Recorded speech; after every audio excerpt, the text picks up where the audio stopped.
tumor apendicular nos lleva justamente a revisarlo, debido a que la patología apendicular es la más frecuente, pero sin embargo, con respecto a este punto en concreto, tumores apendiculares, muy poco se puede quizás saber, o a veces pasa un tanto desapercibido si es que no tomamos en cuenta también, y es que eso es cierto, que las tumoraciones apendiculares resultan ser muy poco frecuentes. Por eso mismo hemos tomado en esta noche la oportunidad de poder revisar esta patología que podría pasar desapercibido y que incluso podría llegar a ser silente si es que no tenemos en cuenta ciertos conceptos que en esta oportunidad, bueno, el doctor Willy Ramírez Luján, nuestro residente de tercer año, nos va a disertar.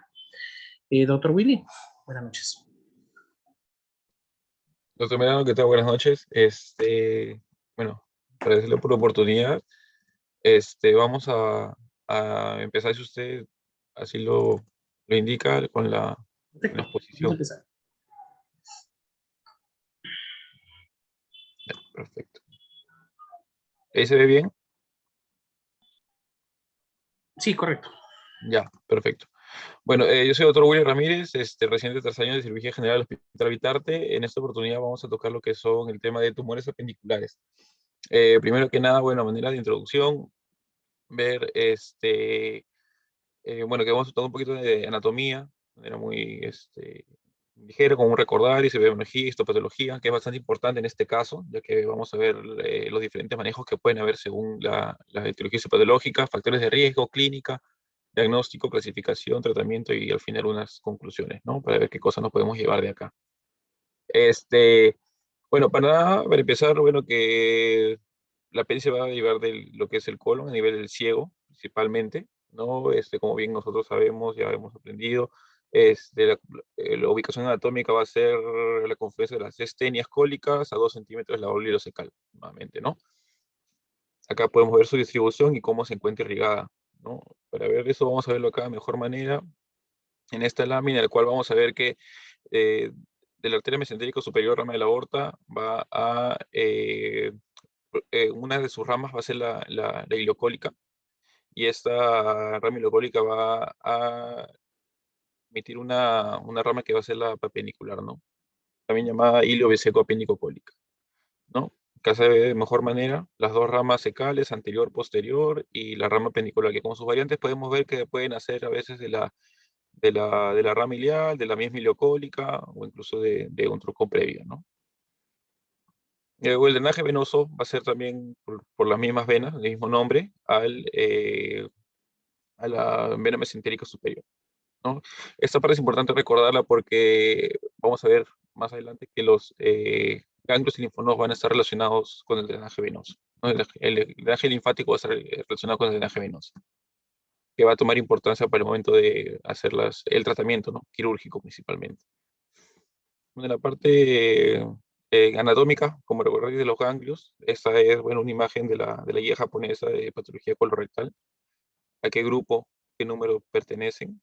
Ese drenaje va a ser el 201 y el 202. Pero a nosotros más nos importa conocer esto, ¿no?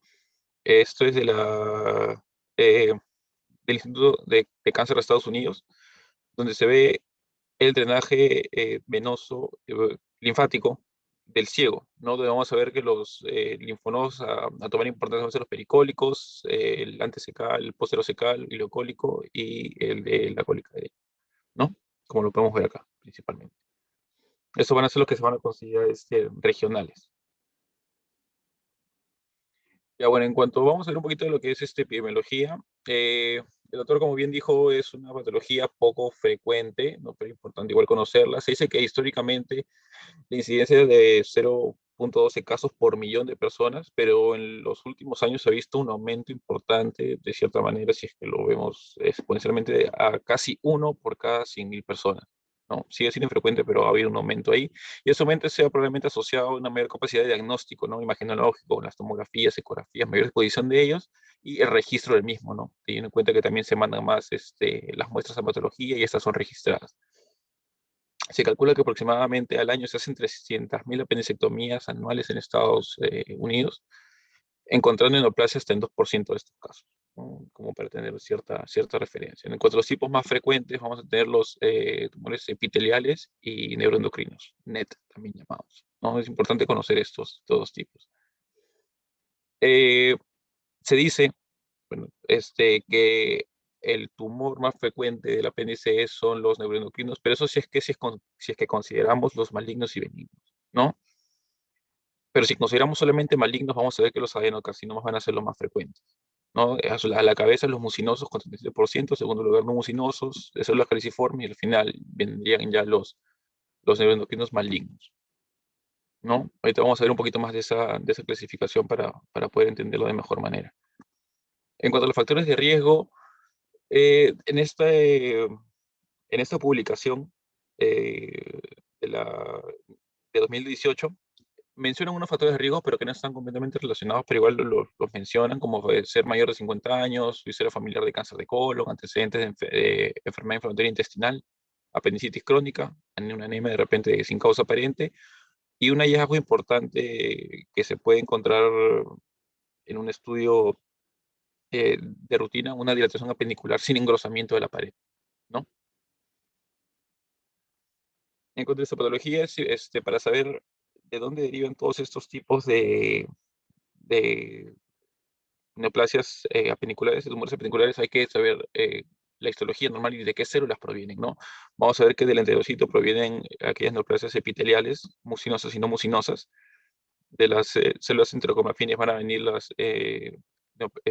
los tumores neuroendocrinos. De los células linfoides, los linfomas, y de las células caliciformes, los tumores de células caliciformes, ¿no? Entonces acá lo vemos mejor esquematizado. Entre los epiteliales vamos a tener mucinosos y no mucinosos. Esos a la vez van a tener diferentes subdivisiones.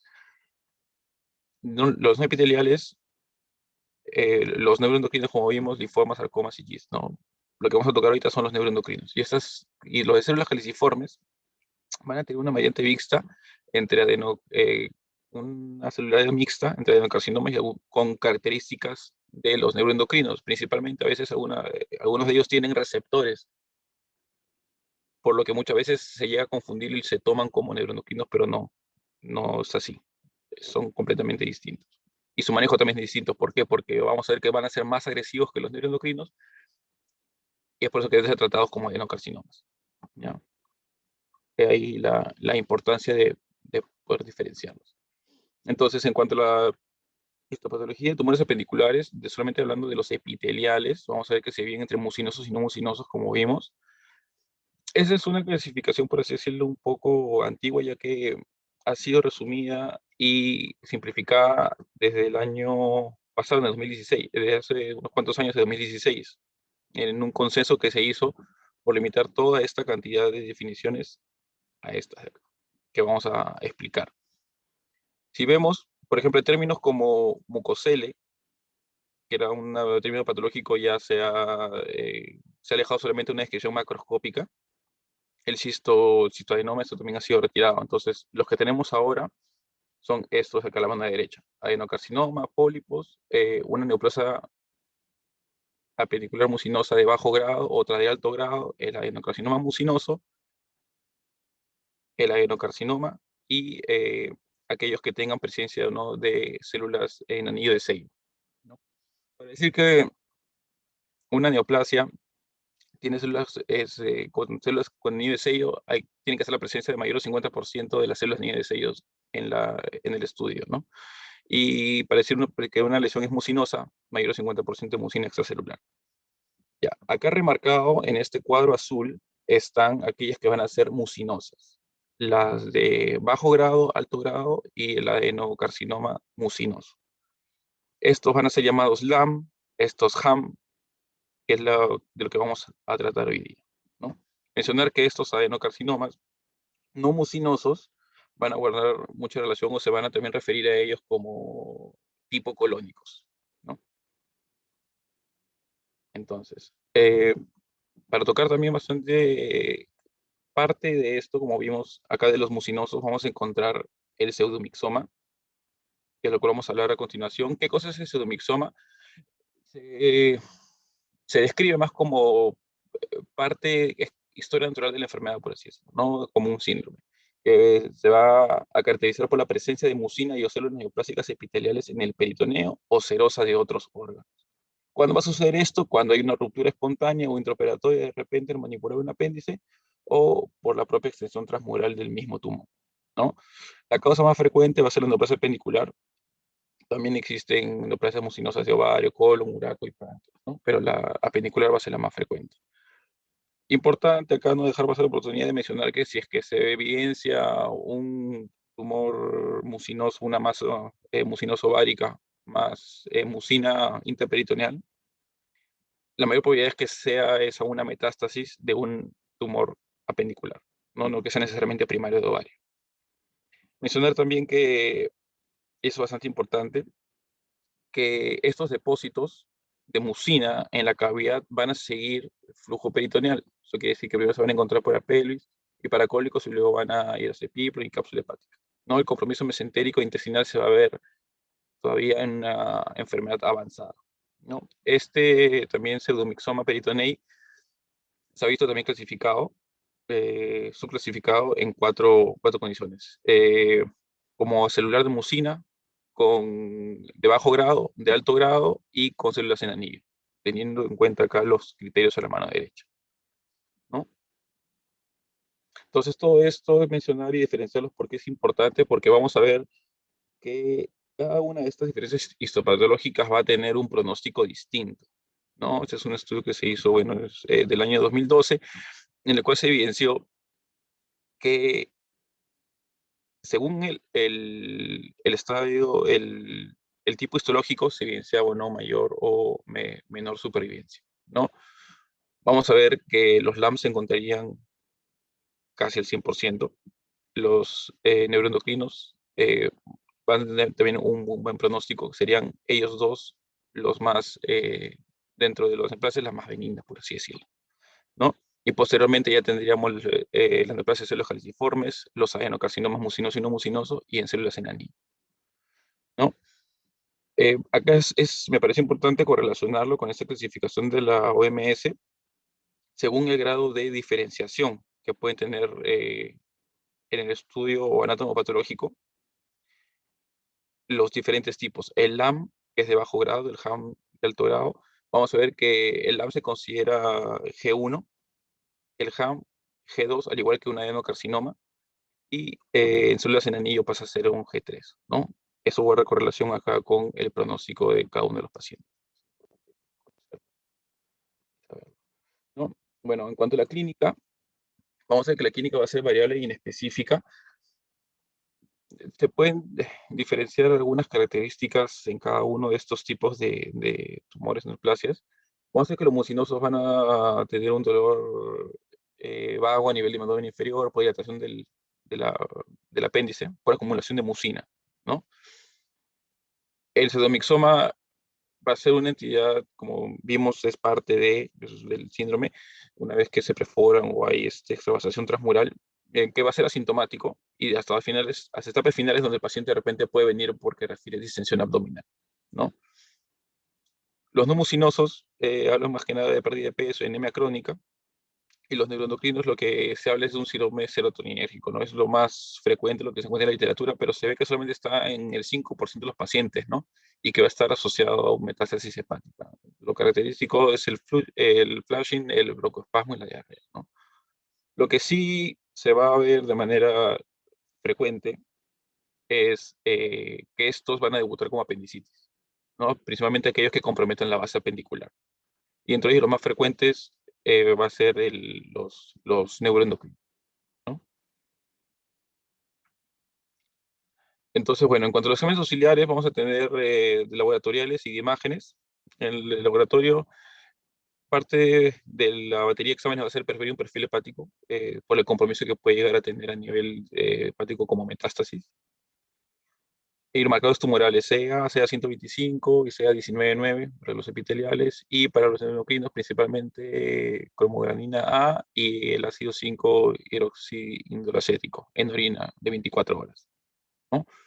Con las imágenes que van a ser de repente, pero claro, mencionar como siempre los marcadores no son muy diagnósticos, sino más que nada para seguimiento y ver cómo va monitoreo y vigilancia de la enfermedad. Valores altos ellos indican muchas veces lo que es mal pronóstico, como en otros cánceres. En cuanto a imágenes, que es donde es más probable que sean diagnosticados, vamos a ver, para empezar la ecografía, como vimos, un factor de riesgo era ver la dilatación apendicular sin engrosamiento de la pared, ¿no?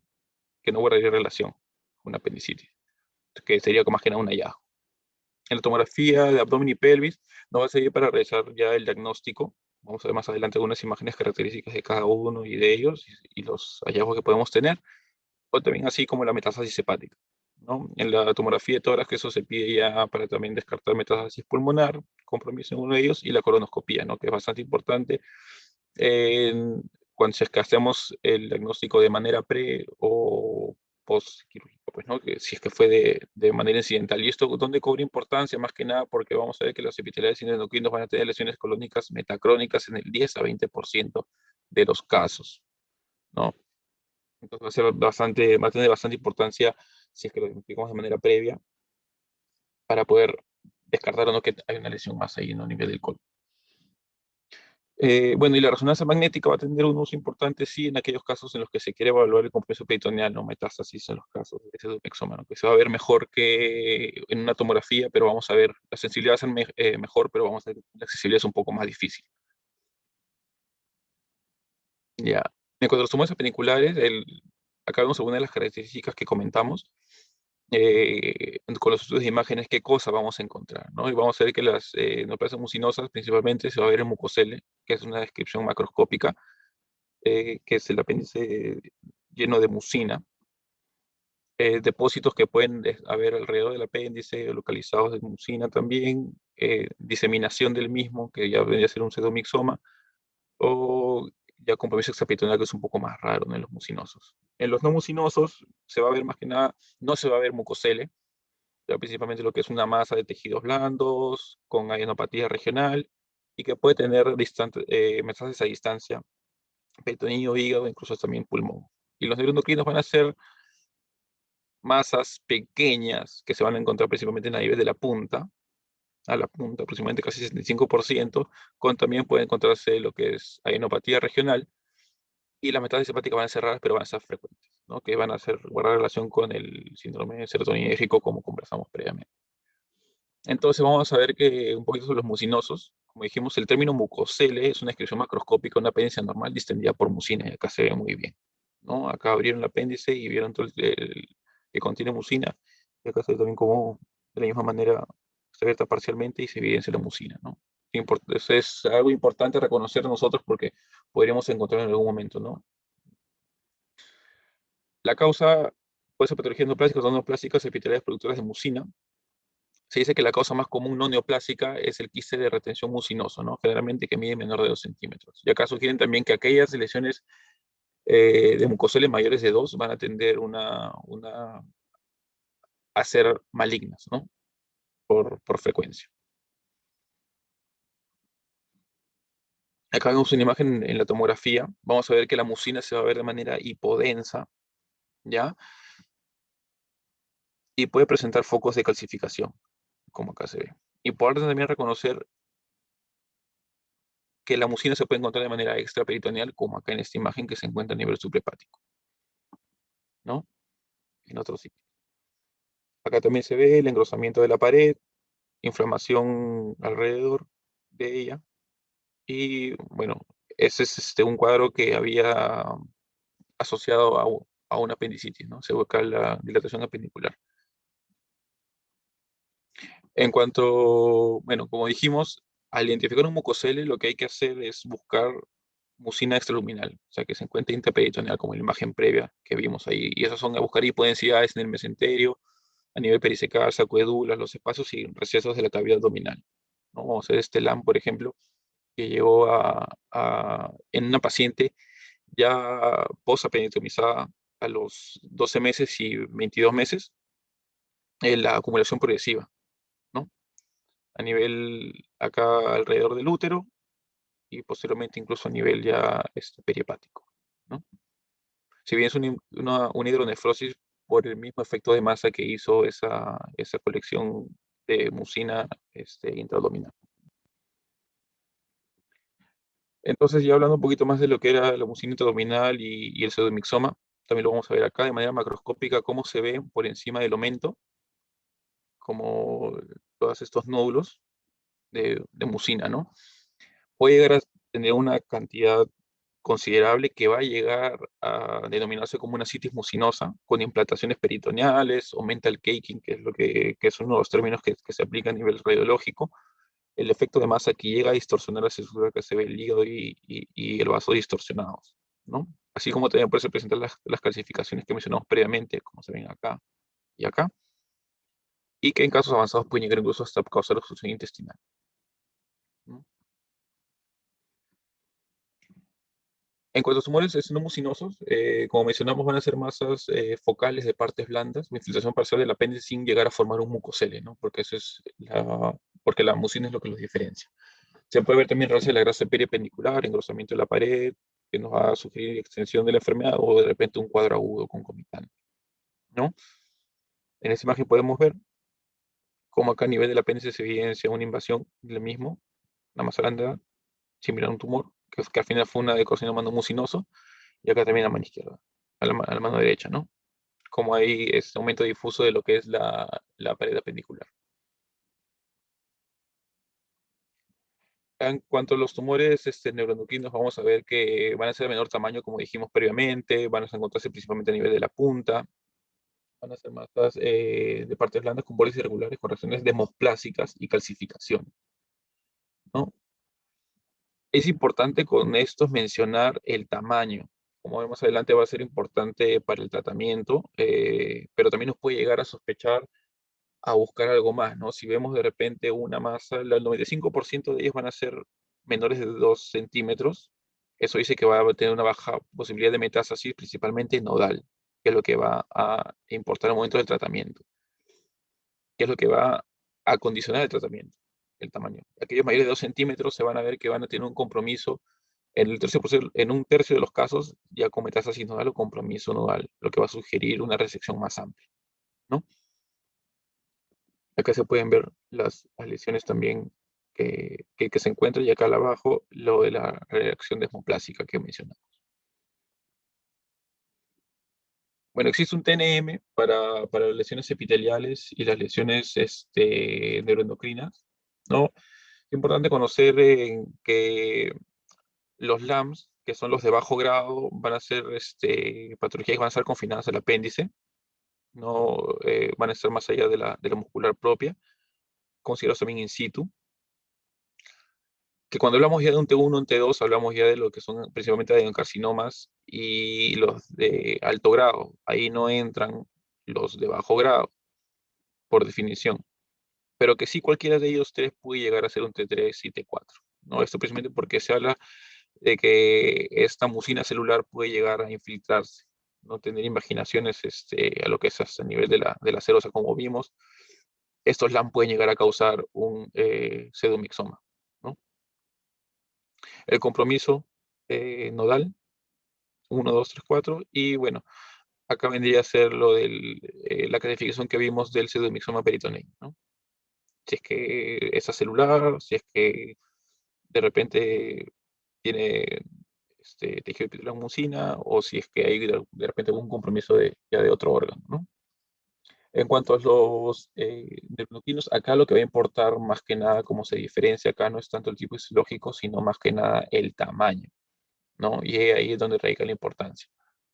Según aquellos menores de 2 centímetros, y creo que ese va a ser el punto más importante diferenciarlos, aquellos menores de 2 centímetros y mayores de 2 centímetros, ¿no? Ahí radica la importancia, bueno, y el nivel de metástasis, si es que se encuentra a nivel del hígado o más allá del hígado, ¿no? Esto, como les dije, nos va a ayudar a determinar lo que va a ser el tratamiento quirúrgico principalmente, ¿no? Vamos a tener opciones terapéuticas, la apendicectomía, la hemicolectomía derecha y la cirugía de citorreducción más quimioterapia intraperitoneal hipertérmica, también llamada CRS y HIPEC, ¿no? El objetivo de esta cirugía de citorreducción va a ser la resección completa de todo tumor visible, mayor de 2,5 milímetros, ¿no? Vamos a ver que va a haber algunos, hay un puntaje, el cual nos va a ayudar a determinar si es que el paciente es tributario de esta cirugía o no, pero vamos a, de cierta manera, si hablamos de contraindicaciones, van a ser, por ejemplo, aquellos casos en los cuales ya hay obstrucción intestinal, obstrucción biliar o ureteral, o puntos de obstrucción intestinal multifocales, o un compromiso extenso de las delgadas que nos lleven incluso de repente hasta, si es que resecamos un intestino corto, ¿no? Entonces, les comenté sobre el score para poder determinar qué pacientes eran tributarios para esa cirugía de citoreducción, más de tratamiento quimioterápico intraabdominal. Y es de Sugar Baker, en el cual vamos a ver que evalúa 9 zonas del abdomen, ¿ya? 9 cuadrantes, 4 segmentos intestinales, y que van a puntuar de 0 a 3 según el diámetro y tamaño de cada uno de los tumores. Eso al final nos van a dar un puntaje, y aquel puntaje mayor de 16 se puede determinar que no va a ser operable, ¿no? El diagnóstico de esto va a ser tomográfico, se puede hacer de manera tomográfica como también intrasop, ¿no? De repente con una laparoscopia diagnóstica, una laparotomía exploratoria según sea la necesidad del mismo, ¿no? Y el momento principalmente. Entonces, mayor de 16 sería inoperable, y en algunos casos se considera que hasta un puntaje 22 podrían ser tributarios de la cirugía de citorreducción más HIPEC, ¿no? Ese es el punto de corte. Entonces, vamos a ver ya acá el tratamiento en sí. Hablamos de las 3 posibilidades que hay. Vamos hablando un poco de lo que es, en qué caso va a ser suficiente la apendicectomía, incluido el mesoapéndice completo, en aquellos neoplasias mucinosas de bajo grado, sin perforación o sin compromiso peritoneal, ¿no? Se habla que esta guía americana, que es de colon y recto, lo que menciona es que incluso para aquellos pacientes que tengan un margen positivo microscópico en el LAM, o sea, se realiza la apendicectomía, eh, se manda a patología y encuentra márgenes positivos, dice que no es necesario hacerle una micolectomía derecha, ¿no? Ya que la micolectomía derecha está justificada para poder captar mayor cantidad de ganglios. Pero dice que en este caso, aún con márgenes positivos, el compromiso ganglionar va a ser bajo. La micolectomía y que con una apendicectomía bastaría. La micolectomía derecha va a estar reservada para aquellos casos de adenocarcinomas y células caliciformes. Como mencionamos, las células caliciformes, los tumores de células caliciformes van a ser más agresivos que un NET, y por lo cual hay que tratarlos como una NOCA, ¿no? Y acá puse en signos de interrogación si es que la neoplasia mucinosa de alto grado debía ir a micolectomía derecha o no. Lo que menciona la guía es que hay casos de neoplasia de alto grado, mucinosa de alto grado, en los cuales podría quedar en apendicectomía, pero es lo menos frecuente, ya que generalmente cuando hay un HAM va a estar presente muchas veces una invasión asociada a una adenosea. Entonces sería micolectomía derecha. Entonces esto va a depender al final si es que hay una adenosea asociado o no. A la cirugía de citorreducción más HIPEC iría la metástasis a aquellos pacientes con metástasis peritoneales y soma peritoneal, como hemos visto previamente, ¿no? Los tumores apendiculares epiteliales, como vimos, van a ir a apendicectomía. Como dijimos, aquellos incluso con márgenes positivos van a quedar en apendicectomía sola. Lo que menciona esta guía, el Consenso de Chicago del año pasado, menciona que aquellos pacientes con márgenes positivos hay que hacer una resección. Sí hay que ampliar, no van a quedar con apendicectomía, hay que ampliarlos hasta tener márgenes negativos, pero no hay que llegar a una hemicolectomía, ¿no? Lo que hay que hacer es resección del muñón, de repente, o una cicectomía parcial, o una hilosectomía, según sea. La hemicolectomía de rutina que anteriormente se realizaba no se sugiere, ya no está tan recomendada. Lo ideal es evitar cualquier tipo de anastomosis, ¿no? Entonces eso está basado más que nada en la facilidad de hacer con una grapadora, poder hacer una ciclectomía parcial, ¿no? En cuanto a los tumores apendiculares, ya neuroendocrinos, vamos a tener para aquellos casos que no son metastásicos, el tamaño va a depender del tamaño y de las características histológicas, ¿no? Vimos en el TNM que el T1 era quedar menor de 2, Y acá vamos a ver eso, ¿no? Que la apendicectomía, incluir mesapéndice de la misma manera, va a ser indicado para aquellos pacientes T1, o sea, tumores, perdón, para que tumores menores de 1 centímetro sin factores de riesgo.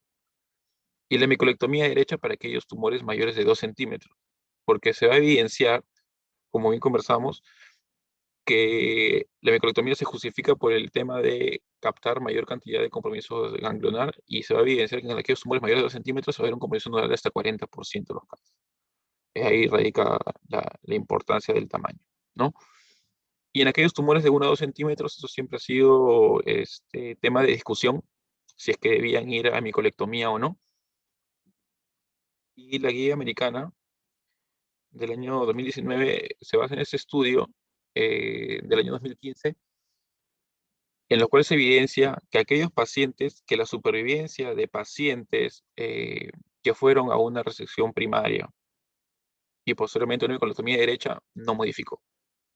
No hubo una diferencia significativa en hacer una hemicolectomía derecha a unos pacientes que ya habían, que ya se había realizado la apendicectomía, ¿no? Y lo mismo se vio comparado la supervivencia a cuántos ganglios más se captó que fueron positivos o no.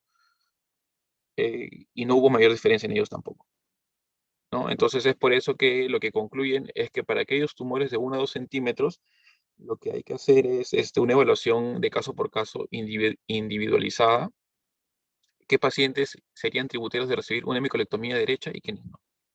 Y a quienes se les indicaría una hemicolectomía derecha, a aquellos que miden de 1 a 2 centímetros y que tienen factores de riesgo histológicos, ahí donde radica la importancia de la muestra, ¿no? Y se va a ver que son aquellos pacientes que tengan invasión de mesopéndice mayor a 3 milímetros, un elevado índice de mitosis, llegado a captar como un G2, invasión linfática o vascular, márgenes positivos o un tumor de la base apendicular, ¿no? Entonces, en esos casos, paciente que presenta unos factores de riesgo debería ir a una hemicolectomía derecha.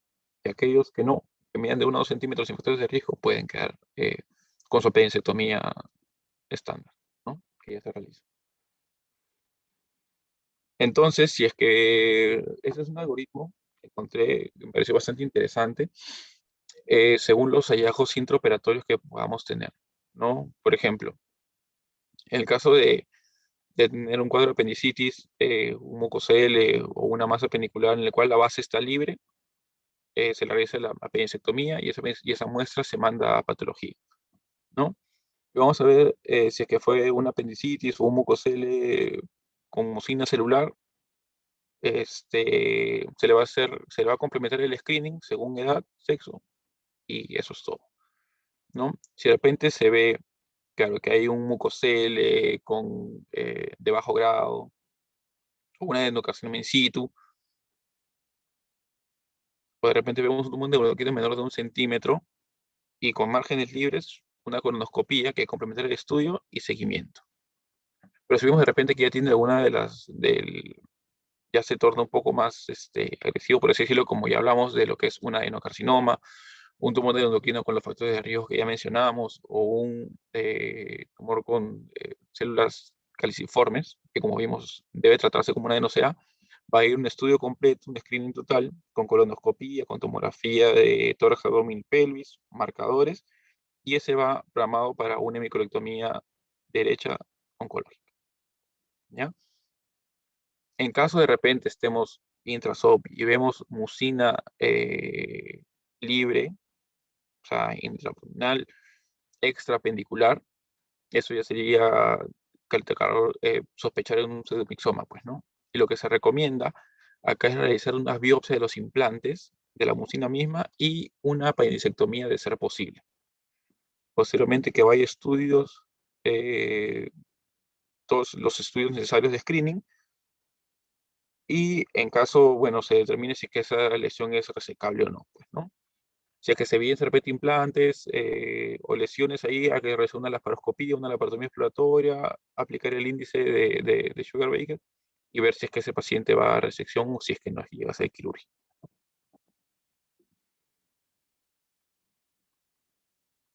Entonces, a manera de resumen, bueno, como vimos, esos son según los hallazgos intraoperatorios que podríamos hallar. con los cuales podríamos enfrentarnos, ¿no? La misma guía que le dije el año 2019 a los americanos, lo que sugiere es que se realice la apendicectomía en aquellos casos en los que, por ejemplo, entremos por cualquier otra causa, que no sea la apendicitis, pero vemos una apéndice anormal, hay que retirarla. Hay que retirarla. Y de repente, si es que se evidencia un compromiso peritoneal de origen apendicular que ha detectado incidentalmente, hay que, hay que realizar las resecciones para realizar un diagnóstico. No hay que mandarse a hacer una ecolectomía derecha, sino hay que hacer una biopsia peritoneal y una apendicectomía, ¿no? Y eso se manda y pues, posteriormente ya se verá, como vimos acá previamente, qué pasos a seguir, ¿no? Poder estadificarlo de la mejor manera. En cuanto, bueno, a las conclusiones, lo que podemos determinar, creo entonces, son que es importante conocer los diferentes tipos histológicos de los tumores apendiculares y su manejo, ¿no? Como vamos a ver, van a diferir algunos por el tipo histológico y también incluso por el tamaño, ¿no? Hay que sospechar de manera preparatoria con algunos estudios, ¿no? Como puede ser de repente hallar o identificar una dilatación apendicular, compromiso de la grasa adyacente, compromiso nodal, un efecto de masa. Entonces, que podría, o la misma mucina, ¿no? Como hemos visto que se ve de hipodensa, ¿no? En los estudios. Hay que considerar que la apendicectomía como una biopsia, ¿no? Y hay que valorar de manera adecuada si es que debemos realizar o no una hemicolectomía derecha, porque claro, nosotros como cirujanos generales, que entramos de repente como una apendicitis, ¿qué cosa vamos a hacer, no? ¿Realizamos directamente una hemicolectomía derecha o somos un poco más conservadores, ¿no? Como hemos visto, lo que sugieren son las biopsias y hacer todo de manera más conservadora para preparar al paciente, ¿no? Y es importante, bueno, siempre el envío y el seguimiento de los resultados anatomopatológicos, ¿no? Porque muchas veces o de repente no se manda la muestra, o se dice al paciente que no hay ningún problema, que todo se vio bien, pero al final nosotros no tenemos una visión microscópica para determinar si es que hubo algo más ahí o no. Entonces siempre enviar la muestra y obtener esos resultados, ¿no? Porque no hacemos nada enviando la muestra sin obtener el resultado, ¿no? Todo eso para poder seguir al paciente y ver si es que de repente la apendicectomía fue suficiente o si es que hay que aplicar algo más, ¿no? Eso sería todo, doctor Medrano. Gracias. Muchas gracias, doctor Willy, por la disertación de este tema tan importante. Considerando que la apendicectomía es una de las operaciones más frecuentes que incluso los médicos residentes, que son una gran parte también de nuestro público oyente, lo son. La importancia, por ejemplo, de que no es una simple apendicitis aguda, no es una simple apendicectomía, sino que envuelve muchas cosas más, a pesar de que la frecuencia sigue siendo muy baja, pero que conlleva a un problema mucho mayor incluso. Me gustó mucho lo que se considera la apendicectomía como una biopsia. Eso va más allá de una simple apendicectomía, sino que va más allá porque incluso incrementa todavía la posibilidad de no tener la importancia, de no dar la importancia debida a la anatomía patológica, que podría conllevar incluso a un problema mayor. Muchas veces muchísimas veces hacemos intervenciones de apendicitis aguda, una apendicectomía, obviamente poco nos importa o poco nos tomamos importancia al resultado anatomopatológico. Creo recordar más de una vez que nos hemos encontrado con apéndices muy grandes, muy dilatadas, con paredes muy delgadas, a las cuales por ahí podemos considerar como un cuadro de apendicitis aguda. Hacemos la resección o la apendicectomía, pero probablemente estábamos frente a un tumor mucinoso, creo recordar. Entonces, la importancia de conocer esta patología, que aunque es infrecuente, yo creo, personalmente, nos hemos encontrado por ahí, básicamente, más de un caso. ¿Puedo empezar esta conversación? Bueno, con nuestro excelente panel. Primeramente, debo agradecer al doctor Yuri Maita por haber aceptado la invitación. Le doy la bienvenida, doctor Yuri. Tus primeras impresiones con respecto a esta patología, que aunque es infrecuente, creo que resulta en qué podría radicar la importancia de conocer esto.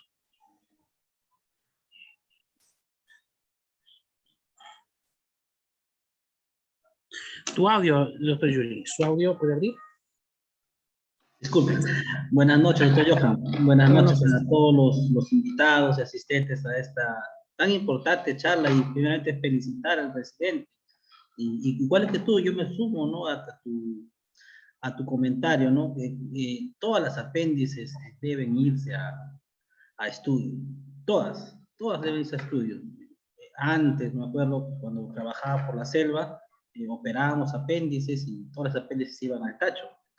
Ninguna se iba a estudio. Esas conductas malas, poco a poco han ido desapareciendo. Con respecto a tu pregunta, si es que, ¿qué tanto impacto tiene esta patología? Tiene bastante impacto, como tu título de tu tema dice, ¿no? 2 centímetros que separan de la vida. O sea, ¿quién si tiene 1.9, qué hacemos? 1.99. Es bien difícil tomar la decisión, pero para eso están los factores de riesgo. Mujeres, sexo mujer, la edad, cómo se ha ido presentando, antecedentes. Tenemos que hacer unidad clínica, porque el enfermo no es el apéndice, el enfermo es todo el paciente. Entonces, como consejo para los invitados y asistentes, ante este cuadro, tienes que hacer unidad clínica y tienes que ponerte un momento a pensar y analizar la situación. No es simplemente 2 centímetros hemicolectomía, o menos de 1.8 apendicectomía simple. Tienes que evaluar.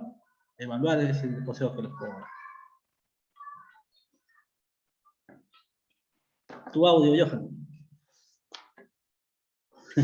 Gracias. Con respecto a las medidas, incluso yo creo que en cirugía como en medicina es algo muy relativo y nos lleva incluso a zonas como especie de limbos, es decir, donde tenemos que tomar decisiones. Acá en tumor apendicular entre 1 y 2 centímetros, yo creo que ahí hay una situación que lleva y compromete al cirujano a poder ampliar y a tomar una decisión un poco más consensuada. Cuando es más de 2 centímetros, hemos escuchado a doctor Willy, pues la decisión es hemicolectomía derecha en los tumores neuroendocrinos. Y menos de 1 centímetro, apendicectomías. Pero existen esos limbos, esos espacios en los cuales generalmente, como hemos conocido aquí, ese tipo de patología incluso la llegamos a conocer en el intraoperatorio. A veces difícilmente en la práctica, en el preoperatorio. Muchas veces es en el postoperatorio, incluso ya con una anatomía patológica. Esto me lleva a recordar en un tema incluso que revisamos hace bastante tiempo sobre cáncer vesicular. Y es que es como una enfermedad casi un poco silente. Todo lo tomamos como una apendicitis aguda, pero muchas veces guarda ese secreto, ¿no? de tumor apendicular.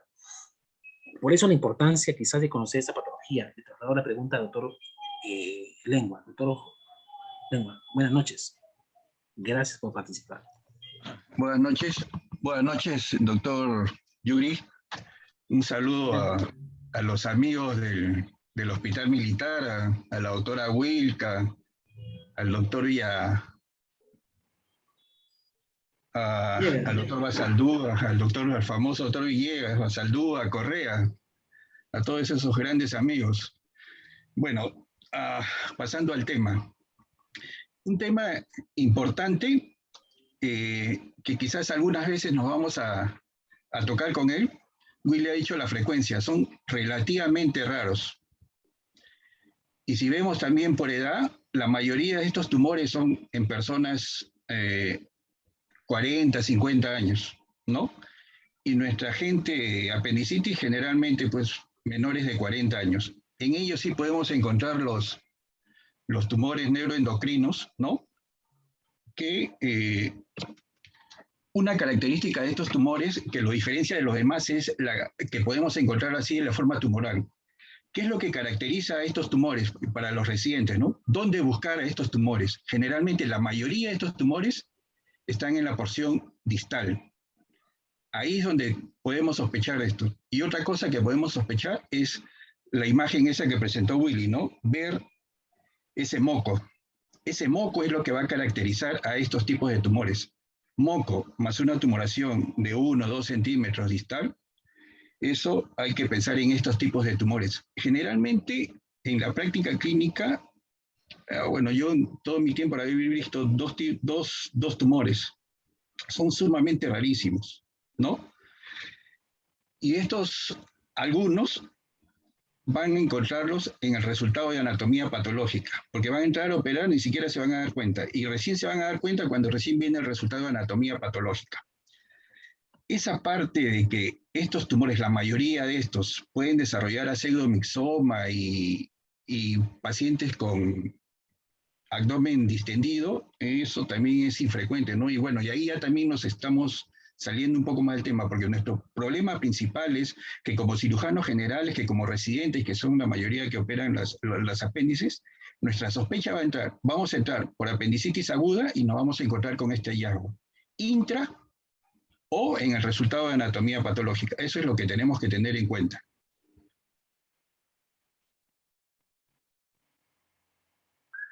Gracias, doctor Lengua. Y eso es cierto, porque incluso la sintomatología, si es que tratamos de prever este problema, cuando incluso nos ha explicado tal Willy que la tumoración compromete la base, y esto ya estamos hablando de un factor de riesgo mayor, da esa sintomatología de dolor localizado, como un cuadro apendicular común y silvestre, ¿no? En la cual nos lleva justamente a llevar al paciente a una intervención quirúrgica, planificada como una apendicectomía, pero que incluso ya en el intraoperatorio tenemos que ver ciertas características. La importancia de las imágenes que podamos de repente tener. No nos debe faltar siempre un hemograma, una orina, lo que es el preoperatorio de un cuadro apendicular. La ecografía, por ejemplo, siendo no tan específica ni tan sensible como una tomografía, comparando, nos puede llevar a ciertos errores si es que queremos encontrar justamente allí un problema de tumor apendicular. Realmente en cuanto a las imágenes, a los diagnósticos por imagen, o quizás las ayudas imagenológicas, ¿alguna opinión con respecto a poder de repente encontrar la imagen ideal o el estándar para ello? ¿Existe realmente, doctor Yuri? No, como le digo, como mi opinión y por las series que he leído en los artículos, no hay un gol estándar para sospecha de un tumor neuroendocrino. No hay, no, no hay la gran mayoría de tumores se van a encontrar en el intraoperatorio de forma incidental, o después cuando te llega ya en el reporte de patología. Para cuando tú ya tienes una sospecha, ya puedes abarcar una amplia gama de tomografía, de electroscan, ya para llegar al diagnóstico, ¿no? Pero así, que tú sospeches, tienes que ser bien, yo no creo, porque la gran mayoría entra como cuadro inflamatorio de apendicitis. Y cuando uno entra con apendicitis, generalmente el diagnóstico es clínico, y si tiene buena suerte el paciente y está en un hospital que tiene tomografía y ecografía, le vas a pedir ecografía y tomografía, ¿no? Pero siempre manda el cuadro clínico de dolor de fosilaca derecha. Siempre hablamos de los tumores de la parte distal del apéndice como algo incidental.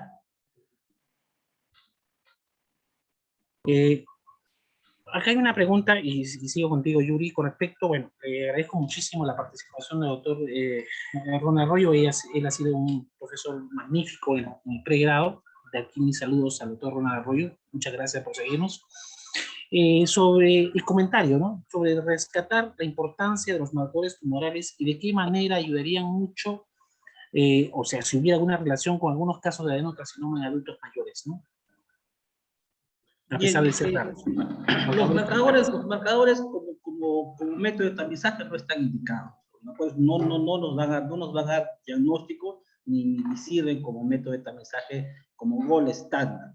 Hay otros métodos más importantes como la colonoscopía, que sí es un método de gol estándar. Los marcadores más que todo te van a servir para darle un seguimiento con la observación a un paciente y quizás para valorar pronóstico, pero como método de tamizaje su sensibilidad es muy por debajo de la colonoscopía, que es el gol estándar para tumores del tracto digestivo, ¿no? Sirven más para seguimiento de repente, ¿no? Quizás en el tratamiento. Seguimiento y para pronóstico, generalmente. Un marcador elevadísimo te va a decir que el paciente probablemente ya tenga compromiso en otra víscera, ¿no? La víscera vecina. Doctor José Lengua, con respecto primeramente también, para recalcarte esta pregunta, la importancia de los marcadores tumorales, quizás alguna experiencia con respecto a ello, y por una segunda pregunta añadida es el gran problema que tenemos con respecto a los plastrones apendiculares, esas masas apendiculares abigarradas, de distorsión anatómica, que van a tratamiento médico y que conllevan a una colonoscopía de evaluación en unos meses después. ¿Pueden guardar algún tumor apendicular?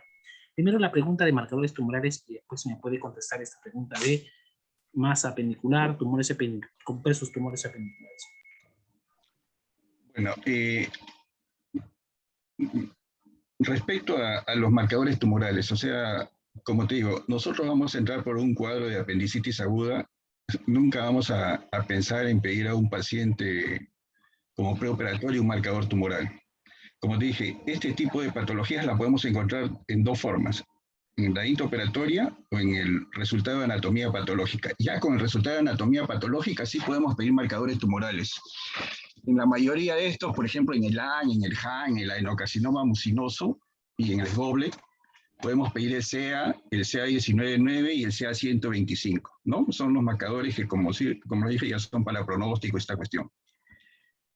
Y específicamente, cuando encontramos un tumor en NEX, lo que tenemos que pedir una cormoranina A y niveles de orina de ácido hidróxido y sol acético, ¿no? Esos son los tipos de marcadores que van a tener.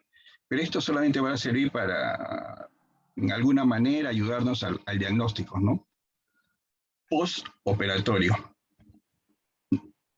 En cuanto a la pregunta del plastrón, si tú ves estos tumores y parte del título que tú pones, ¿no? 2 centímetros, es raro encontrar estos tumores que hagan plastrón. O sea, la misma literatura no lo menciona, no se comportan como plastrón. Estos tumores se presentan como tumores de un apéndice dilatado con una tumoración distal de 2 centímetros y con lo que tú puedes ver es el moco. Ese moco que ha presentado en la figura Willy, eso es lo que vas a ver, ¿no? Y que este moco pues se puede difundir por toda la cavidad, pero que específicamente se encuentren desarrollados así en forma de plastrón por lo menos la literatura no lo menciona, que esa sea su forma de presentación. Es un dolor abdominal típico, tipo fosa ilíaca derecha, que entramos generalmente por una apendicitis aguda. Y ahí, algunas veces tenemos la suerte de ver el moco, o como te digo, es el resultado anatomopatológico, pero plastrón no. Gracias, doctor Lengua. A doctor Yuri, con respecto, por ejemplo, a la tumoración entre 1.5 centímetros y que está en la punta, por ejemplo, justamente en ese límite, hablamos de ese limbo, ¿qué decisiones, según tu experiencia, ¿no? ¿Cómo tomar la decisión de ser hemicrectomía o de repente apendicectomía, si se trata de un tumor neuroendocrino, de etiología neuroendocrina, tipo carcinoide? Bien, hay dos corrientes, ¿no? La corriente americana, como bien dijo Willy, el residente, y la corriente europea. El americano es bien drástico, ¿eh? Él solamente lo divide según la NCCN en menor de 2 centímetros y mayor de 2 centímetros, bien drástico, ¿ok? El europeo lo divide en tres situaciones, menor de 1 centímetro, entre 1 y 2, y mayor de 2 centímetros. Hay consenso que mayor de 2 centímetros en hiporectomía derecha. ¿Ok? Eso ya está consensuado. En menor de 1 centímetro es suficiente con una perisectomía simple. El problema va a estar entre el 1 y 2. Ahí sí tienes que valorar la situación. Como dijo el profesor Lengua, si es un paciente que generalmente está por encima de los 40 años, sexo femenino, encuentras características sospechosas, encuentras el mesopénis engrosado, es un tumor que te llama la atención, bien, pues te tienes que tomar la decisión de hacer una hemicolectomía derecha. Tienes que valorar, pues si es un paciente joven, por ejemplo, en niños la experiencia europea no recomienda hemicolectomía derecha, incluso en tumores con compromiso de mesopédice y mayores de 2 centímetros. En niños solamente está indicada o recomendada con evidencia la apendicectomía simple, en contraparte con la corriente que se aplica a los adultos. Entonces cuando uno tiene un tumor entre 1 y 2 centímetros, tiene que individualizar la situación clínica de cada paciente, detenerse un momento en el acto operatorio y valorar desde el preoperatorio cómo se presentó este paciente, cuál fue su clínica, porque muchas veces nosotros llegamos a operar, hay un apéndice, no vemos placas, no vemos historias, no vemos familiares, y entramos y sacamos el apéndice. ¿no? Entonces hay que detenernos un momento, hacer un respiro, una pausa durante la operación y valorar la situación de cada paciente con el residente, ¿no? Porque al final el que conoce más el paciente es el residente.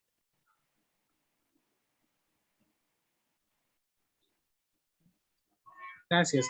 Doctor Lengua, con respecto, por ejemplo, a la utilidad de la resonancia magnética, bueno, generalmente trabajamos con una cuestión ecográfica y siempre lo hacemos así cuando hablamos de un signo de fósil acá derecha. Y si en la ecografía, por ejemplo, podría mencionar características como una gran dilatación del apéndice, más de 6 milímetros con paredes delgadas, nos han referido a que podría ser un tumor musculoso. Podríamos estar frente a un tumor apendicular. Pero generalmente incluso podemos no pedir una resonancia y eso es la complejidad del estudio. Muchas veces no contamos con ello. Bastaría solamente aprovechar ese estudio ecográfico y con eso quizás podemos seguir valorando esos pacientes para poder predecir que estamos frente a un tumor apendicular o necesariamente podemos de repente o sistemáticamente indicar resonancia, ¿no? Dependiendo de qué, por ejemplo. Mira, yo creo que, como ya se ha mencionado, estos pacientes se van a presentar con un cuadro clínico definitivo de apendicitis aguda, con imagen, con todo. Pensar en ese momento de un tumor apendicular, estamos hablando de 1%, 2% de toda la patología, ¿no? De apéndice que lo vamos a encontrar. Y pensar en una guardia que te vas a encontrar con un tumor y pedirle resonancia es un poco difícil. Yo creo que sí. Nosotros sospechamos en apendicitis aguda, vamos a entrar. Inclusive, como tú ves, en la práctica nosotros entramos ahí en el hospital hasta sin ecografía, solamente entramos con diagnóstico clínico, ¿no? Entonces, vamos a entrar nosotros. Entonces, cuando ya estamos adentro, ahí sí podemos ver la lesión, ¿no? Podemos, algunas veces también, porque las apéndices que encontramos ahí no te dan ni opción a, están cuadros tan severos que se nos puede pasar ver una tumoración de 2 centímetros, no la vas a ver, ¿no? Y como digo, donde podemos encontrar es en el resultado de anatomía patológica, que ellos se toman su tiempo, ¿no? Pero nosotros en una guardia encontrar ponerte a buscar el tumor de 2 centímetros y ver si 1 o 2 centímetros, ya que es un difícil. Sí, lo que nos puede ayudar es la presencia del moco. Eso sí, si hay moco, ¿no? Ahí sí ya parar las orejas, ¿no? Entonces ahí el moco tienes que ver si está solamente en el apéndice o si ya se ha difundido. Recuerde, si solamente está en el apéndice, podemos llegar hasta la apendicectomía. Viendo ya el moco afuera, también podemos hacer una hemicolectomía. Y más allá, el moco fuera de la zona del apéndice que ya se ha difundido, hay que hacer lo que se llama una citorreducción. Pero nosotros en una emergencia podemos hacer una citorreducción, un poco difícil también, ¿no? Pero, bueno, como cirujanos oncólogos, bueno, el doctor Maita quizás, ¿no? Pero, o sea, no es lo común, ¿no? Como digo, es difícil también es verlo, ¿no? Entonces, esos tumores que ha presentado grandes, el pseudomixoma, que es una complicación de los apéndices, generalmente, mayormente la ven los ginecólogos. Ellos sí, hay veces que ven esa estructura y piensan cáncer de ovario, ¿no? Y hay veces que nos llaman, pero nosotros como apéndice, nosotros enfoquémonos y ahora que hay la mayoría de residentes y que estos tumores los vamos a encontrar en cuadros definidos de apendicitis aguda. Ni siquiera a veces como masas tumorales, ni siquiera como plastrón. Las masas tumorales van a ser 2, 3 centímetros, que esas tú ni las vas a sentir. Sí, pues exacto, porque teníamos esa idea acerca de que la masa apendicular, la distorsión anatómica bigarrada, las apéndices difícil de encontrar frente a una masa, un ciego muy indurado y a veces muy friable, nos hace pensar que podría estar guardando cierta tumoración, esa es la idea que tenemos, y que incluso esto podría terminar en obviamente, en una hemicolectomía, por la distorsión anatómica que nos hacía pensar que podría estar guardando algo, pero podemos considerarlo esto como que es muy poco probable que podría estar guardando alguna tumoración apendicular ahí. Yuri, doctor Yuri. Sí, pues tu capacidad de sospecha tiene que ser bien aguda como para imaginarte que estás frente a un cuadro de un tumor neuroendocrino o un tumor apenticular, ¿no? Generalmente es un cuadro agudo inflamatorio al que te estás enfrentando con toda la clínica de una apendicitis en un 90%. Entonces tú vas a abordarlo como una apendicitis. ¿Ok? Vas a ligar tu muñón apendicular, vas a ligar con eso apéndice, tú vas a asegurarte con tu arteria apendicular, vas a limpiar bien la zona del ciego y vas a salir. Esa es tu misión para la que entras. No entras pensando en un tumor apendicular. Y como dice el doctor Lengua, un tumor de 1 centímetro se va a confundir con el mesopéndice. Encontramos unas apéndices bien rechonchitas y Claro. no vas a tener tanta sospecha para decir, no, es un tumor, ¿no? Un tumor apendicular. Tienes que tener bastante sospecha y quizás bastante suerte de encontrar un tumor apendicular en tumores menores de 1 centímetro. Vas a manejarlo como un apéndice simple. Así es, siempre se nos va a pasar, más aún cuando el residente es el que más maneja apéndice. Y claro, para ellos va justamente esta disertación tan hermosa, digamos, porque no hay que desmerecer ese 1% de posibilidades de encontrar un tumor apendicular en apendicectomías, y más aún cuando dice que es el 0.4 a 0.5% de todos los tumores gastrointestinales, ese tumor apendicular. Doctor Willy iba a hacer una pregunta, me parece. Sí, sí, doctor. Bueno, nada, para agradecer al doctor Mayo también por estar acá, que fue mi asistente cuando yo era interno en el Casimiro, no se acuerda, creo. Este, que quería preguntarle, ¿en qué casos de repente podríamos sospechar nosotros o entrar y decir ya a este paciente que se le una hemicolectomía de primera instancia? Que ahora hemos visto que lo que se está intentando hacer todo es lo menos, o sea, evitar las anastomosis, como sugirió esa guía de Chicago el año pasado, pero ¿en qué caso de repente sí podríamos hacerle indefectiblemente una hemicolectomía derecha? Willy, hay dos casos. El caso de más difícil decisión va a ser en el intraoperatorio. Ujú. Porque cuando te llega un reporte de patología, te va a poner el CAI-67, te va a poner el grado de G1, G2, G3, te va a poner el índice de mitosis. Ahí tu decisión ya va a ser consensuada de acuerdo a tus guías y protocolos. El problema para la decisión va a ser la tuya cuando estés en el intraoperatorio. Claro, Si es un tumor mayor de 2 centímetros, tú estás evidenciando compromiso de nuestro apéndice. Si este tumor está cercano a la base, esa para mí es indicación de micolectomía. ok, Y una persona, si de sexo femenino, mayor de 45 años, yo me inclino por una hemicolectomía, en esos casos. perfecto, perfecto, doctor, gracias. ¿Y cuándo no te inclinarías por una hemicolectomía? Quizás una apendicectomía nada más.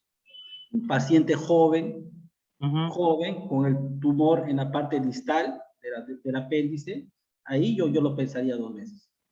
Esperaría, haría apendicectomía simple y esperaría reporte de patología. Claro, hay que ver al paciente también en forma panorámica, detectar factores de riesgo que podrían influenciar en ello, y no solamente, como dijo doctor Willy, el tamaño manda, ¿no? Doctor Lengua, igual, la misma reflexión. ¿Qué hacer? ¿El tamaño manda realmente? ¿Eso es cierto así? Más de 2 centímetros, hay que buscar de repente factores de riesgo en ese momento, ¿no? Estamos hablando de un paciente para una apendicectomía quizás programada en una madrugada.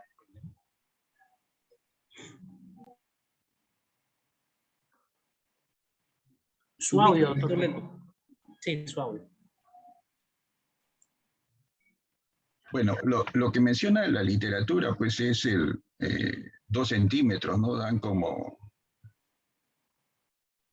un límite, ¿no? Y según eso, mayor de 2 centímetros, proceder a la hemicolectomía, ¿no? Pero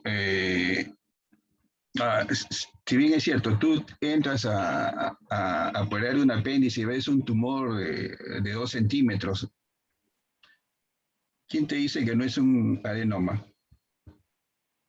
¿Mm? Entonces, para eso yo también creo que hay que ser prudente y ser un poco cauto en mandarse a hacer de frente una hemicolectomía. ¿Cuándo yo haría una hemicolectomía así con seguridad? Cuando veo ese tumor de 2 centímetros, que por frecuencia está en la zona distal, veo moco, ¿no?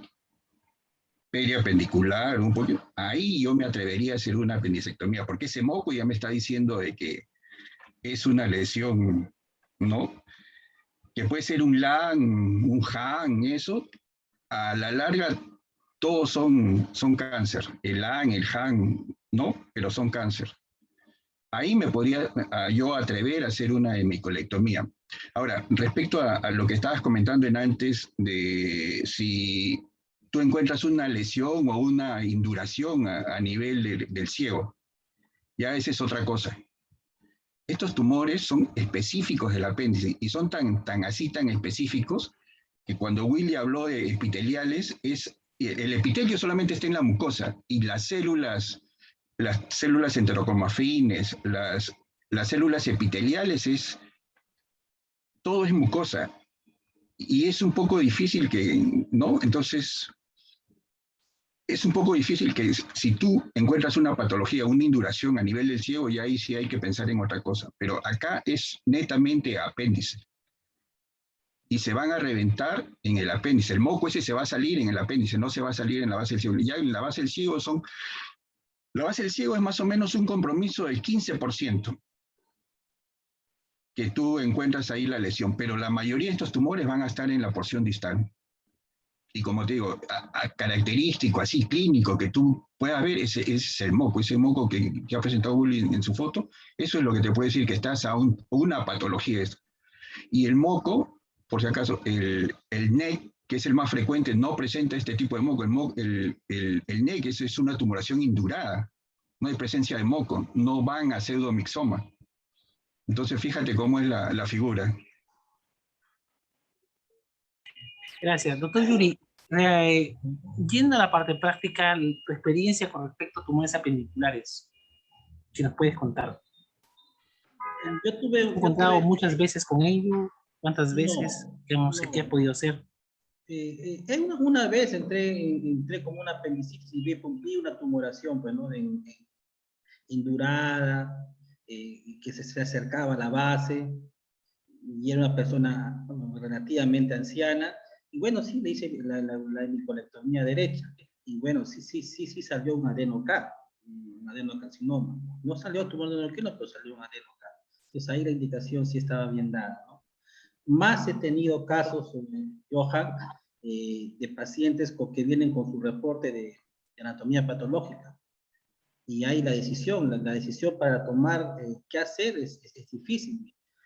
Plantearla a la familia, ¿no? Llega un paciente con un informe donde te habla una mitosis en el límite, un grado de diferenciación también en el límite, un Ki-67 también en el límite. Ahí viene el problema para decidir, ¿este paciente lo reintervengo o lo observo? Entonces, el primer paso es estadiar, ¿no? Como todo cáncer, ¿no? Tienes que hacerle su estadiar. Si no hay metástasis o no hay invasión a distancia, te pones a analizar la situación individual de cada paciente. Evalúas lo que es el grado, la mitosis, ¿okay?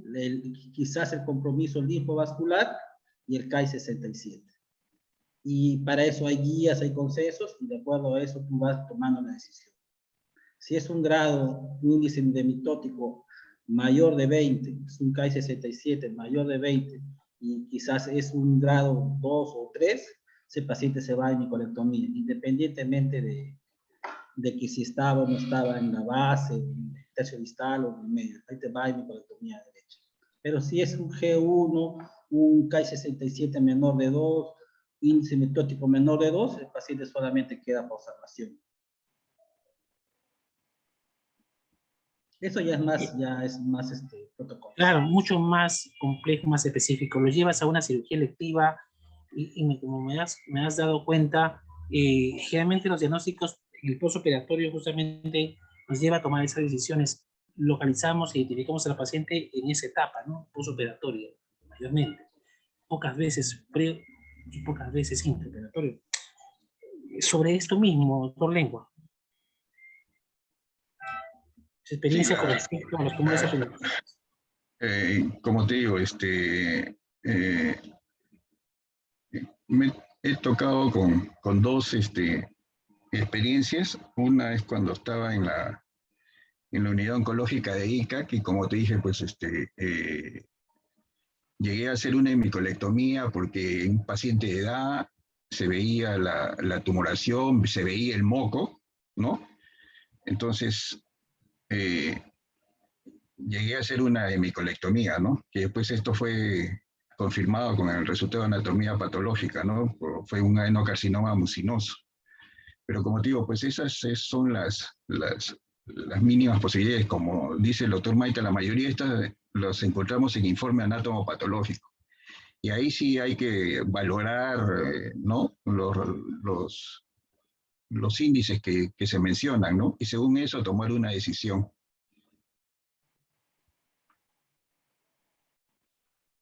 Claro, la importancia del estudio patológico de rescatar ese resultado para hacer el seguimiento al paciente, más aún cuando hay una fuerte sospecha de una tumoración apendicular o que hemos estado frente a ello. Sí me he encontrado con un par de veces de un tumor mucinoso. Obviamente, quizás también abunda mucho el desconocimiento con respecto a qué hacer frente a ese tipo de tumoraciones. Muchas veces lo catalogamos como un cuadro de apendicitis aguda un poco rara, quizás, ¿no? Entonces, hacemos la apendicectomía, pero no tomamos ninguna mayor decisión. Incluso pecamos de no hacer el seguimiento anatomopatológico del paciente, ¿no? Y muchas veces. Y es ahí donde descuidamos quizás el tratamiento correcto para tratar a estos pacientes. El desconocimiento abunda muchas veces. Y eso nos lleva justamente a cometer estos errores, ¿no? Serios. No sé qué opinas, Yuri. ¿Alguna recomendación correcta? Sobre todo en los médicos jóvenes y residentes, ¿no? Y sobre todo los cirujanos que seguimos pecando en cuanto a desmerecer la importancia de la tumoración apendicular por su baja frecuencia. Más bien, ¿qué actitud debemos tomar a partir de ahora frente a qué? Sobre todo a tomar ciertas consideraciones con respecto a características importantes en el apéndice que nos pueda hacer sospechar de un tumor apendicular, considerar la apendicectomía como una biopsia, realmente, así como lo dijo el doctor Willy.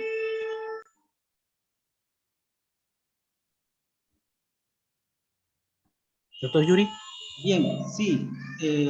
Quizás la recomendación que le dé a los residentes presentes y a los que están en la sala es no se preocupen tanto por operar. Es bonito operar, es magnífico operar, es bonito, divertido, y quizás es tu vocación lo que te llama a operar y querer entrar a la sala. Pero, ¿cuántos residentes se preocupan en hacer el seguimiento a los reportes de patología? Creo que esa es la recomendación. Si ustedes tienen un ambiente de patología, o sea, un área de patología en su hospital, que lo tienen, háganse amigo del patólogo. El patólogo tiene que ser tu amigo. El patólogo siempre casi para alejado del cirujano, no hay esa amistad, ese vínculo, ese feeling. Entonces, el residente que está en formación tiene que aprender lo que me decía el maestro Celis. Después de tu operación, sea la que sea, benigna o maligna, tienes que ir a ver macroscopía. Porque una cosa es ver el apéndice en fresco, y otra cosa es ver tu apéndice ya fijada en formol, antes que la corte. Porque cuando la cortan ya no la ves. Acostúmbrate siempre a bajar, después de tus operaciones, a ver cómo se ha fijado tu pieza operatoria. Siempre. Si el doctor Lengua no me deja mentir, en el IMEN todos bajábamos a ver nuestras piezas operatorias antes que las corten. Eso se llama macroscopía, que pocos residentes la practican. Pocos. Y microscopía ya es para el patólogo, ¿no? Pero macroscopía te va a enseñar para una próxima vez hacer unidad clínica del caso al que te has enfrentado. No tanto para que seas patólogo, sino para que recuerdes en tu cabeza, yo operé esto y en macroscopía vi esto, para que la próxima vez ya sepas cómo actuar. Ese quizás es el consejo para todos los residentes que están en formación, que aprendan a hacer macroscopía. Gracias, Yuri. La misma pregunta, doctor Lengua. Sí, yo creo que sí, interesante lo que dice el doctor Maita, ¿no?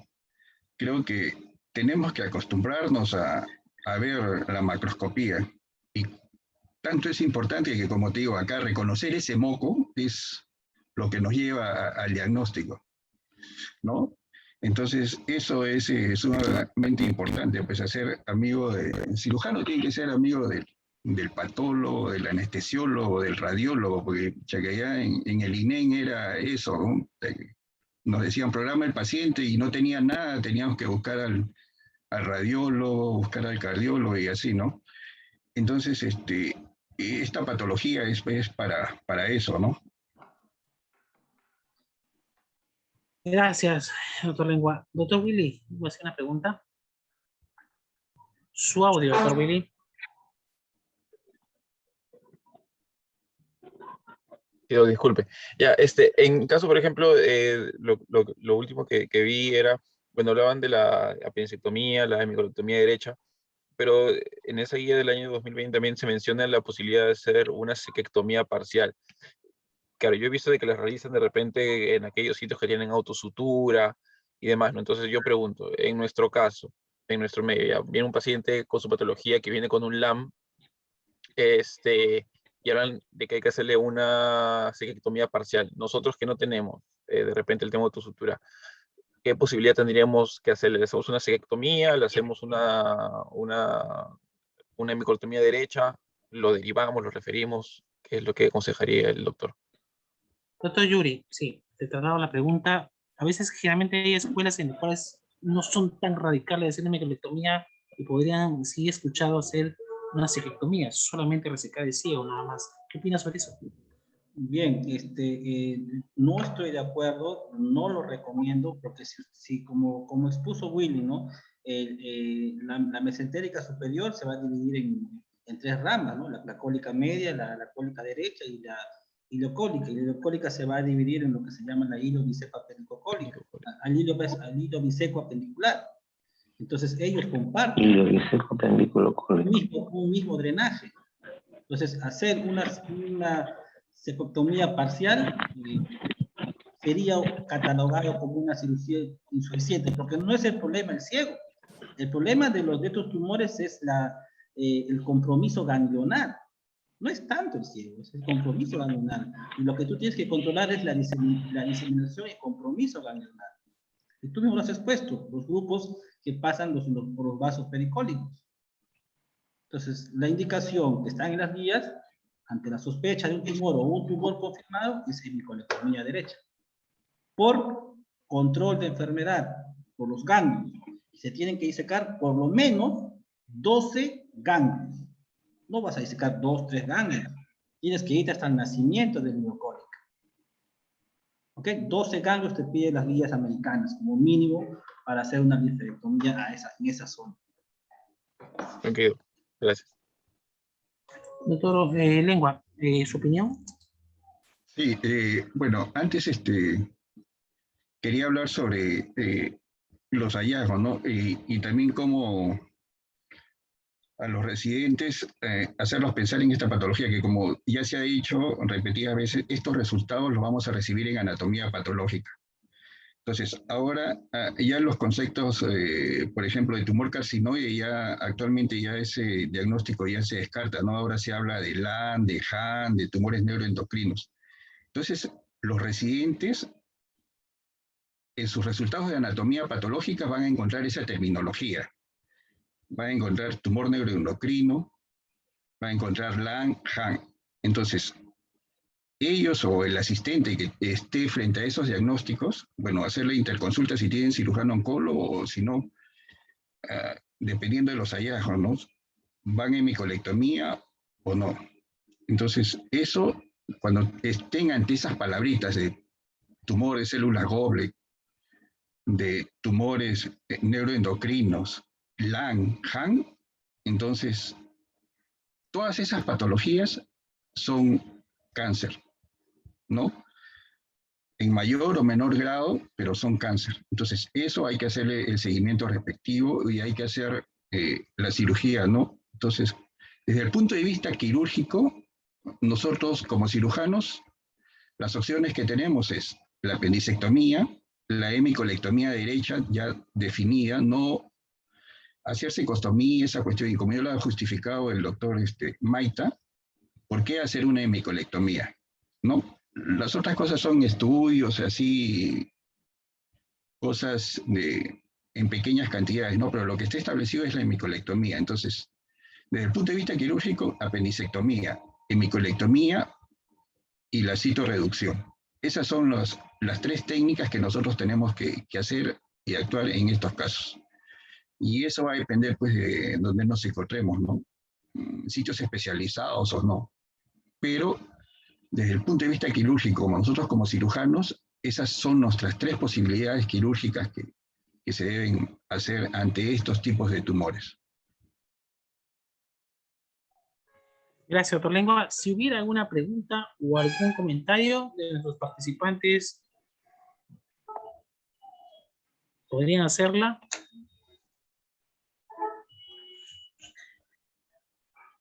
Bien, bien. Bien, bueno, agradezco muchísimo al doctor Yuri Maita por tu participación. Realmente, amigo, ha sido una reunión muy formidable. No sé si tienes algunos conceptos más o algo más que agregar.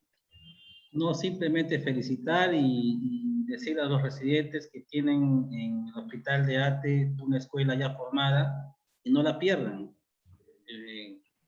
A grandes rasgos son la envidia de varios hospitales del Perú y de hospitales nacionales. Este Ateneo Oncológico y sus Ateneos, ustedes que lo hacen mensualmente, ya tienen un lugar en la comunidad científica quirúrgica del Perú. ¿Ok? Entonces, conocido personalmente al doctor Medrano, al doctor Lengua, y tienen ustedes ahí un maestro que los va siempre a apoyar, y valoren, valoren. No todos los hospitales tienen esta escuela. Y como ya se formó una escuela, conservan. No la pierdan. Las escuelas cuestan formar, pero son fáciles también de olvidar. Ya queda en las manos de los residentes y de los maestros conservar eso. Gracias, Johan. Gracias, doctor Yuri, por estas palabras. Realmente nos alienta mucho seguir en estas actividades académicas que ya tenemos bastante tiempo en hacerlas y, bueno, nos incentiva a seguirlas, ¿no? Doctor Lengua, sus palabras. Bueno, agradecer por la invitación, agradecer también al doctor Yuri Maita por su participación, ¿no? Saludos a toda la gente del Hospital Militar, ¿no? Y como te digo, pues, Johan, tú estás en este camino, agradecido a ti también, ¿no? Porque tú eres el que conduces todo este movimiento y que estamos siendo reconocidos en todos sitios, ¿no? Esperamos que esto continúe y sigamos progresando. Tenemos buenos residentes, ¿no? Y adelante. Gracias, doctor Lengua. Ahí veo también al doctor Ronald Arroyo, al cual le mando un abrazo muy fuerte y fraterno. Él ha sido un maestro muy grande para mí. Doctor Willy Ramírez, sus palabras finales. Bueno, doctor, para agradecer al doctor Maita por haber participado en esta oportunidad. Es un gusto volver a verlo y bueno, y como dijo él, es importante valorar y nosotros recién lo estamos haciendo. Como dijo, es una escuela que ya está formada y vamos a seguir contribuyendo en eso, ¿no? Con usted a la cabeza y agradecerle por la oportunidad y por la formación. Nada, gracias por todo. Bueno, muchísimas gracias a todos y nos estamos viendo en una próxima oportunidad. Muy buenas noches. Gracias.